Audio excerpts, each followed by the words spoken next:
in terms of achieving the variation in contrast is cut it out. How do you do that? Here are a bunch of examples. Here's one from Octavo, magazine on design from the UK. Shout out to Simon Johnston. And this is an interesting thing where the paper has been folded into two halves, where the top and the side, to make 4 quadrants.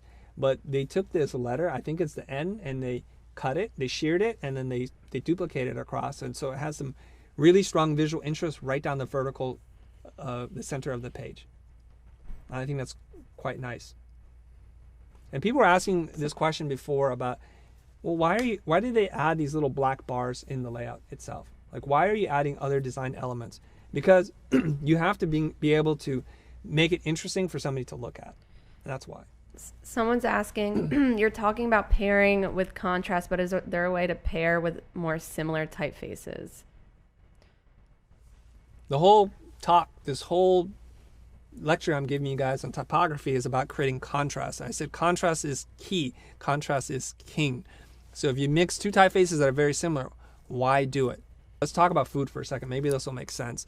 When you're designing a plate, in terms of like the dish itself, you want to have different mouthfeel. You want smooth things next to crunchy things, next to like fine grained things. And that's why sometimes now chefs will do very coarse salt on top, because as you eat like a piece of protein, there's that crunch factor that happens inside your mouth.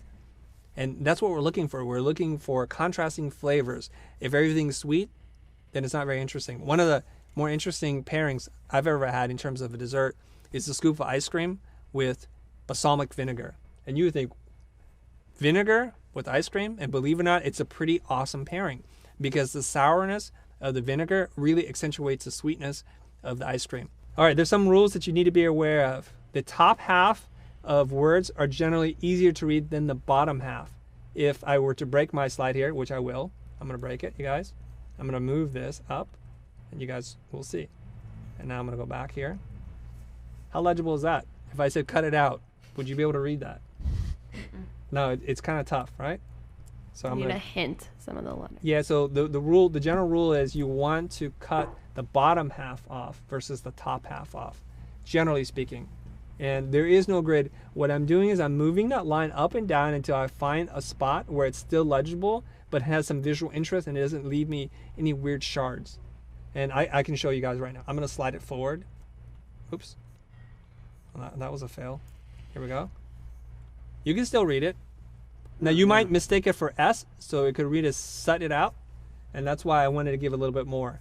So at a certain point, legibility is totally lost, like that. Mm-hmm. And now you can't even read that. Now if you're trying to do something that's super expressive, there are other tricks that we can use to make it really cool, but I'm going to have to do that in Illustrator and not in Keynote, where I can mask letters off. Now let's bring it to the bottom. Let's say it's right here. When I say like I don't want weird shapes in there, if you notice there's these little trapped spaces where the stroke meets the stem, that's really awkward right there. You see that? Yeah. It's creating these little horns. And if I continue to move that, let's say you're like right here, that's also really awkward, where it leaves just enough where it's like almost paper thin right there. That's uncomfortable for me. And that's why it is where it's at. I believe a lot of this stuff is intuitive. Like if you are going to a design school or art school and you're passionate about design and creating things like this, I think that some of these things are intuitive, not mixing the typefaces like you were describing. That's my opinion, but I think it can also be taught as well, because you don't know until you see it. And the way that I've learned it is by studying and looking at other people's work that has been really good. Okay.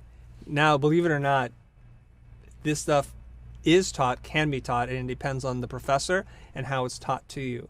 For example, when we were taking typography at Art Center, we were given an assignment to do like 1,000 layouts. It felt like we would have to do 15 every single week, and the next week do another 15. It was the same assignment over and over again, and you start to learn what works and what doesn't work. Each week you would come in, and from edge to edge, the wall would be filled up with layouts.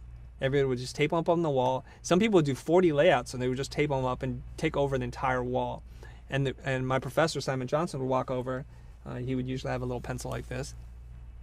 He'd walk over, kind of very English professorial. He's a very handsome man. He'd walk over, yes, and he would just mark, like, don't do that. This is not good. Here's why you wouldn't do this. He would mark it up. And you start to learn the same things that we're talking about right now. So, Aaron, if we were to say intuitively, you know where to cut it off, it's not through intuition, because I've cut it off many different ways, and I'm trying to find that moment where it's still legible. Right. This is, I'm trying to talk about functional typography and not purely expressive typography. And if we're purely expressive, I could do whatever I want. I could mix 1,000 different typefaces, faces that are very similar, all kinds of stuff. But it's actually very difficult to do that well and not make it look like noise.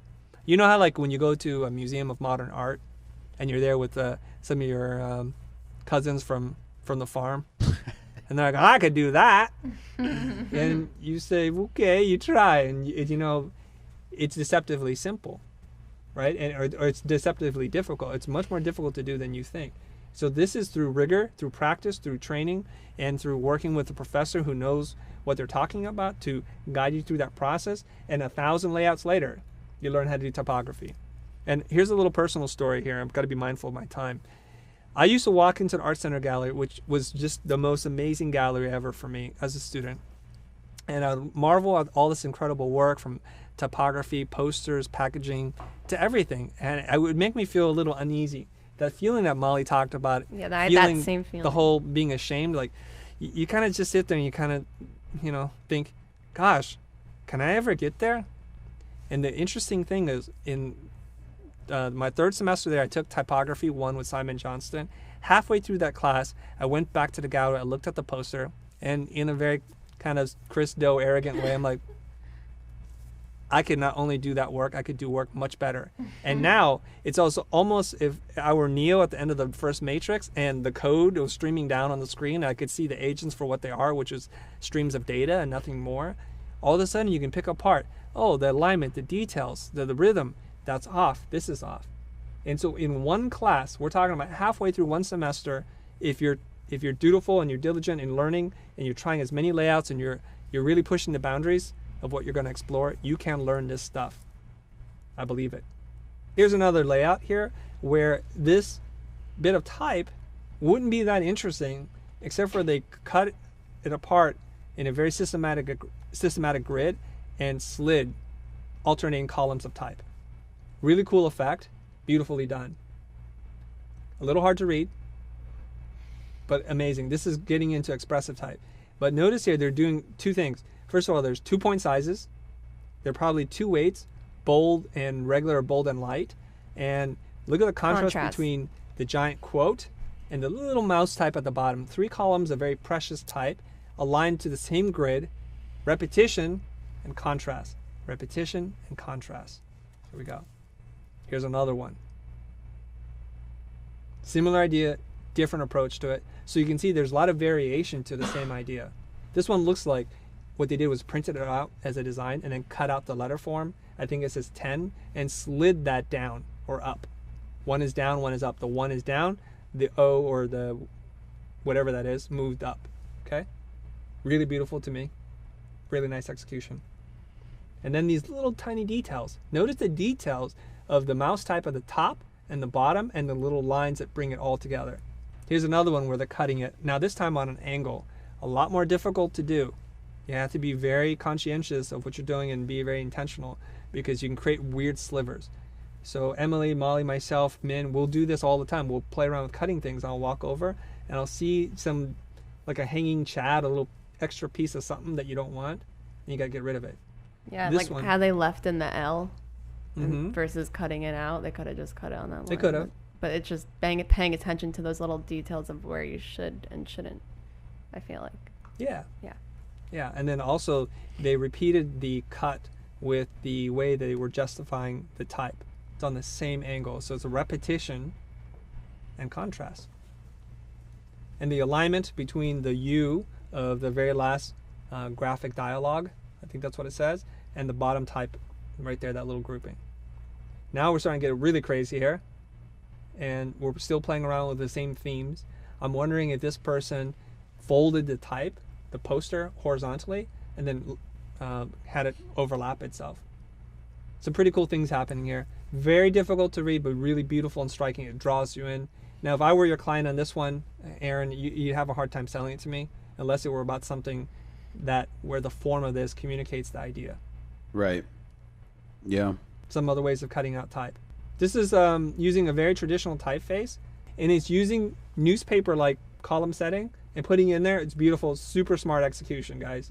Really tying in the layout and the pairing of the particular typeface. Times Roman, of course, used for the Times newspaper. Boom. Makes sense. Cutting out now where there is actually no ink on the page. This one's also really brilliant to me. And this is a cover for a magazine called Design Plus or something, Design Magazine. And they cut out all these numbers. And there's a little something peeking from behind it so that there's a little contrast there. Lovely execution. Now, this would have been very painful to do just a couple of years ago. But now that they have all these cutters and laser cutters and all this, you can do this and you can experiment with more design.